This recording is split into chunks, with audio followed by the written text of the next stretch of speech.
Dwarka expressway का उद्घाटन प्रधानमंत्री नरेंद्र मोदी के द्वारा 11 मार्च को किया गया था, जिसके बाद से द्वारका एक्सप्रेसवे आमजन के लिए खोल दिया गया।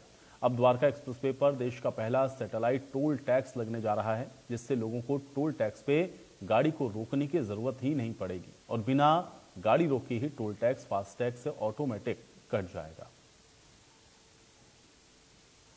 द्वारका एक्सप्रेसवे उसका उद्घाटन 11 मार्च को प्रधानमंत्री नरेंद्र मोदी के द्वारा किया गया था, जिसके बाद से जो द्वारका एक्सप्रेसवे है उसको आम जन के लिए खोल दिया गया था। लेकिन अगर हम टोल टैक्स की बात करें तो कहीं ना कहीं जो एक्सप्रेसवे लगते हैं उसके बाद जो टोल टैक्स है वो कहीं ना कहीं जाम का कारण बनता है। लेकिन अगर हम द्वारका एक्सप्रेसवे की बात करें तो द्वारका एक्सप्रेसवे पर ऐसा जो टोल सिस्टम लाया जा रहा है जिससे कहीं ना कहीं जो लोग है जो उनको एक्सप्रेसवे पर जो चलते हैं उनको टोल टैक्स पर जाम लगता था, उससे जो परेशानी होती थी वो परेशानी से कहीं ना कहीं निजात मिलने वाली है। क्योंकि अगर द्वारका एक्सप्रेसवे की बात करें तो 2 महीने के बाद जो द्वारका एक्सप्रेसवे है उस पर जो सैटेलाइट जो टोल टैक्स है वो सिस्टम लागू किया जाएगा, जिसका अभी ट्रायल चल रहा है। लेकिन 2 महीने के बाद अगर हम द्वारका एक्सप्रेसवे की बात करें तो 2 महीने के बाद जो टोल टैक्स है, जो सैटेलाइट टोल टैक्स सिस्टम है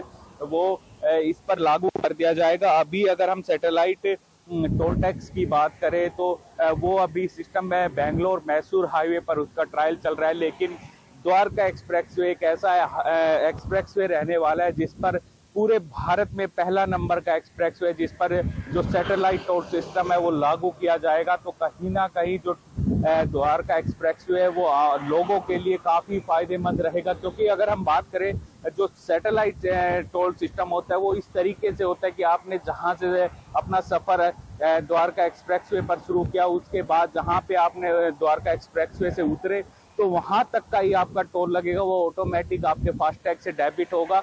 तो इससे कहीं ना कहीं जो लोग हैं उनको फायदा होगा, जाम से निजात मिलेगी। क्योंकि 2 महीने के बाद ये लागू होगा, उससे पहले ये लागू नहीं होगा। 2 महीने के बाद लोगों को जो टोल टैक्स के कारण जो जाम से परेशानी होती थी वो द्वारका एक्सप्रेसवे पर परेशानी नहीं होने वाली है। क्योंकि जो सैटेलाइट फास्टैग सिस्टम होगा उससे लोगों को जाम नहीं में जूझना पड़ेगा, कहीं ना कहीं लोगों को काफी फायदेमंद रहेगा। गुरुग्राम से कैमरामैन गौरव के साथ प्रदीप यादव, इंडिया न्यूज।